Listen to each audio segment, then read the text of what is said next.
Alors, une convention de l'Organisation internationale du travail nous indique que l'absence temporaire du travail en raison d'une maladie ne devra pas constituer une raison valable de licenciement. Ainsi, le Code du travail fait interdiction de licencier un salarié en raison de son état de santé. Cependant, le licenciement du salarié est possible quand ce licenciement est motivé non pas par l'état de santé en soi, mais quand il est motivé par la situation objective de l'entreprise.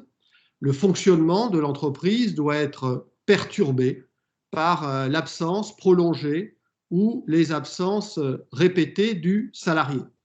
Mais bien évidemment, toute absence d'un salarié entraîne perturbation.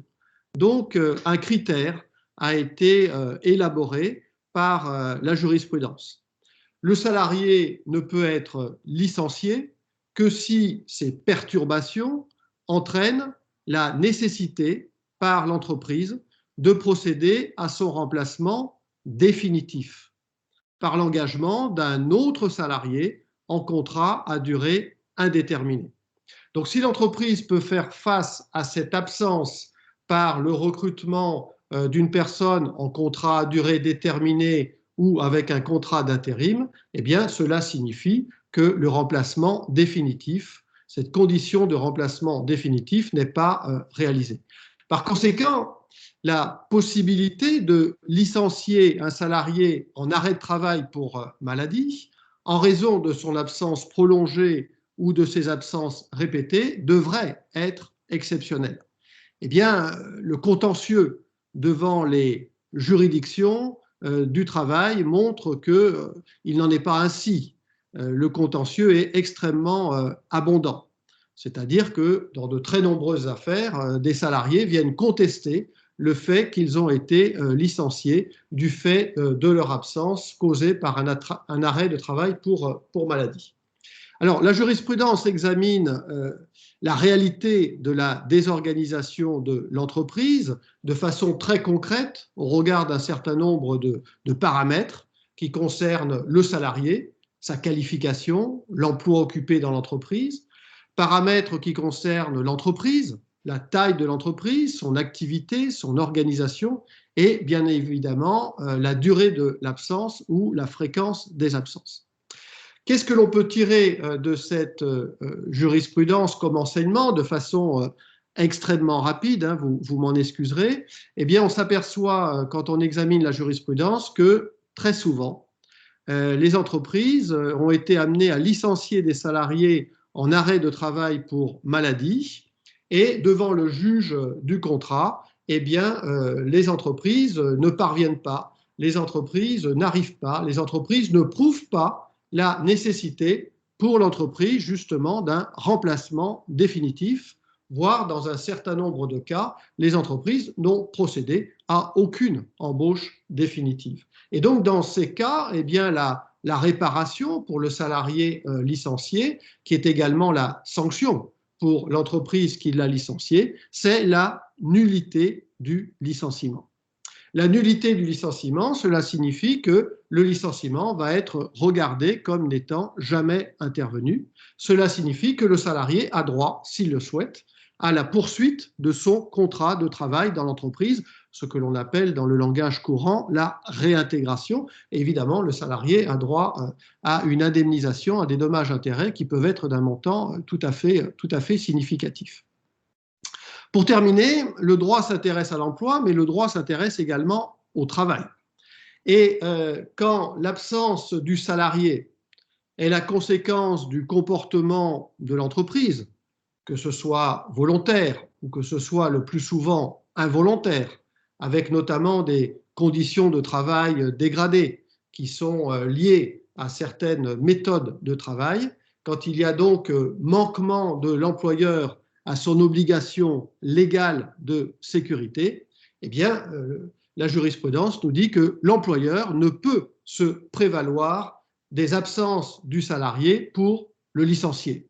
Selon l'adage bien connu des juristes, mais que nous pouvons tous partager ici, nul ne peut se prévaloir de sa propre turpitude.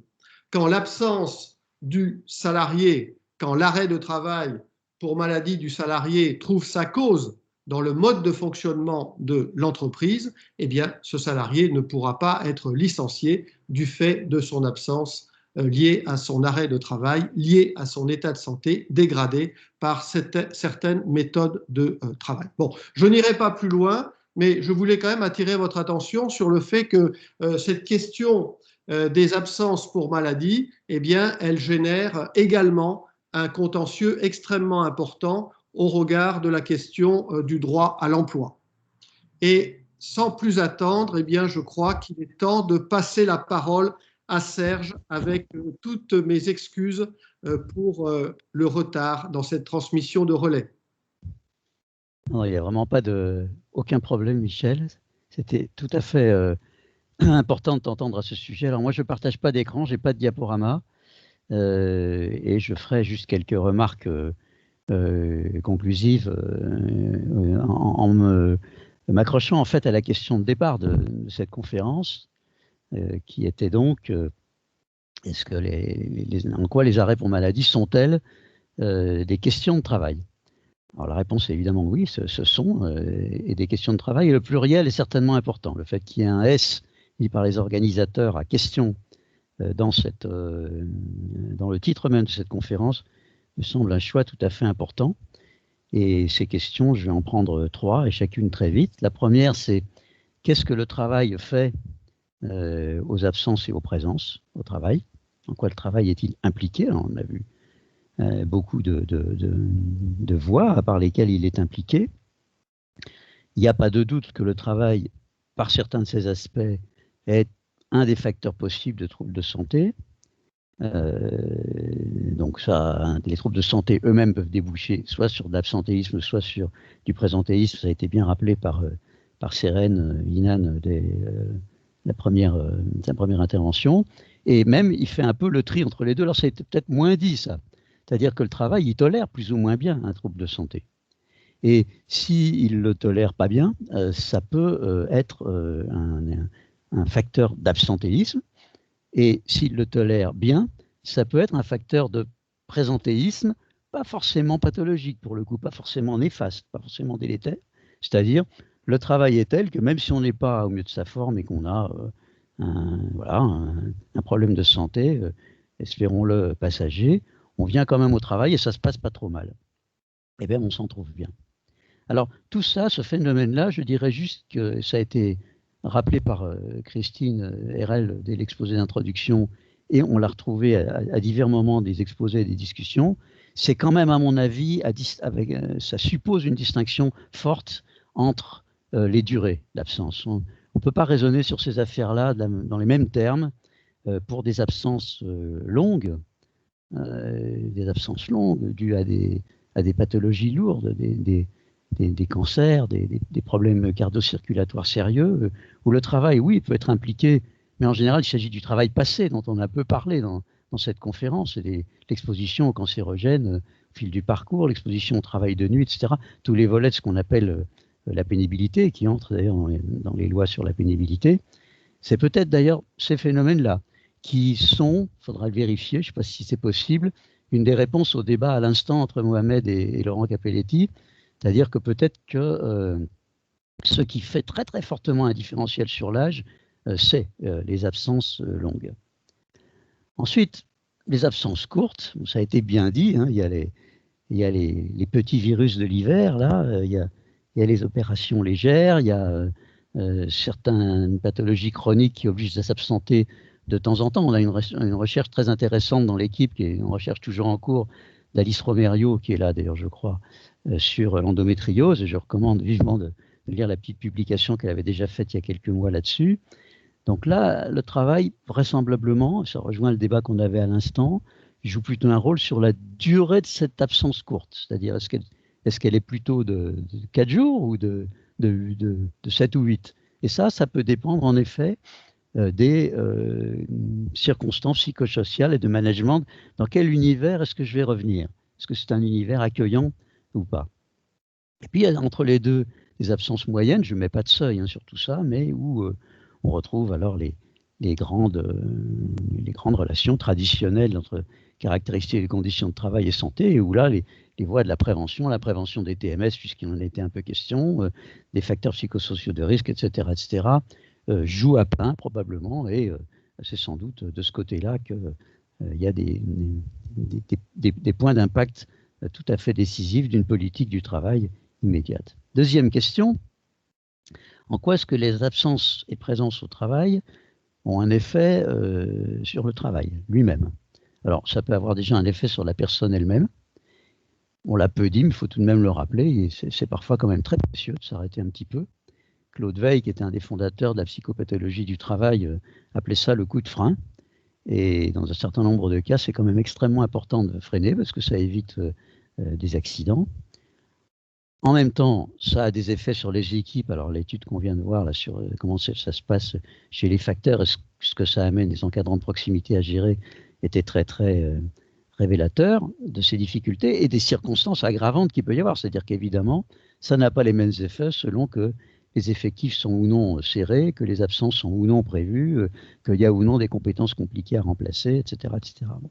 Et puis à la sortie, ça a un coût sur lequel Laurent Capelliti a beaucoup insisté, dans lequel, mais je n'y insisterai pas, il est probable que le poids des absences longues est tout à fait considérable, les absences les plus longues.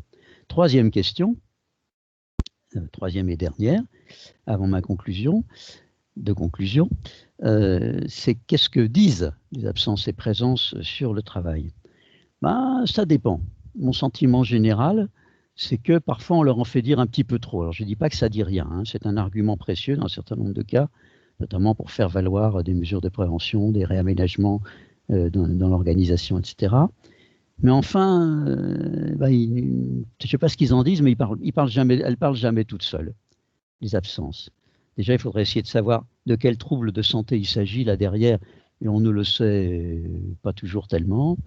Et il faudra avoir des tas d'éléments plus qualitatifs autour des chiffres. Le chiffre, on l'a dit tout au long de cette conférence, le chiffre des absences, il est le complément du chiffre du présentéisme. Et donc, quand on n'a que l'indicateur des arrêts de travail, s'il baisse, est-ce que c'est parce que ça va mieux? C'est possible. Est-ce que c'est parce que ça ne va pas mieux, mais il y a plus de présentéisme, auquel cas, ce n'est pas une bonne nouvelle. Donc, voilà, les absences et les présences au travail disent quelque chose. Leur évaluation chiffrée toute seule, c'est pas sûr. Alors, pour conclure ma conclusion, puisque c'est ce que j'annonçais, il y a, on peut se permettre un petit jeu de mots, les absences et présences, c'est une question de travail parce que ça se travaille. C'est-à-dire que pour toute une série d'acteurs dans l'entreprise, notamment par exemple les équipes de santé au travail dont on a très peu parlé, les médecins, les infirmiers, peut-être aussi les assistantes sociales, etc., toute une série d'acteurs, probablement l'encadrement de proximité, ça peut se réfléchir quand même, ça peut se discuter en essayant de sortir un peu d'un enfermement dans les indicateurs chiffrés dont je ne conteste pas l'intérêt, hein, je suis aussi statisticien et je l'assume, mais enfin, on a besoin d'un environnement quali, de débat, de discussion autour de ça, et probablement, par exemple, autour des impacts possibles de voies d'action comme celles qu'énuméraient Céline et Valérie à l'instant, c'est-à-dire le côté prévention, le côté gestion un peu plus souple et adaptable des plannings, et puis le côté anticipation sur les retours. C'est pas possible de définir une politique, des politiques d'intervention au sujet des présences et absences avec un seul acteur, une seule sphère de décision dans l'entreprise. Il est probable que si on rassemble les conditions de réflexion et des participants à ces réflexions et à des expérimentations, à des pistes d'action, etc., on se rendra compte que ces différents volets que je viens de réénumérer là, ces différents volets des contraintes de travail, en quoi sont-elles cause d'absence, en quoi sont-elles cause de présentéisme, en quoi sont-elles cause de difficultés pour revenir, en quoi sont-elles cause de difficultés pour gérer les absences? Peut-être que tout ça, il faut le relier. Et donc, en fait, ces différentes questions au pluriel qui sont celles de cette conférence, non seulement il est important d'avoir en tête qu'elles sont plurielles, mais aussi qu'elles sont articulées entre elles. Et c'est probablement comme ça qu'on peut avancer. Voilà, merci de votre attention et je crois que je repasse la parole à monsieur et madame les organisateurs pour conclure la conclusion de tout. Oui, mais merci Serge. Nous allons conclure effectivement et clore cette 9e conférence du CET. Je voudrais tout d'abord remercier Bilal Osman, que vous avez entendu en ouverture, qui a assuré la communication autour de cet événement, et puis, les inscriptions et toute la gestion technique aujourd'hui. Je vois que Christine, tu souhaitais dire un mot aussi. Pas plus que ce que vous venez de dire. Donc pour remercier effectivement Bilal et puis Valérie et Mohamed pour l'organisation de cette conférence et puis tous les intervenants qui ont présenté des contributions toutes très intéressantes, comme le montrent d'ailleurs les questions que nous avons de manière soutenue sur le chat. Voilà, donc merci à tous et puis donc à une prochaine fois pour une conférence du CET qui sera très probablement, nous l'espérons, organisée en présentiel à l'automne et on vous tiendra au courant du sujet, bien entendu. Merci à tous.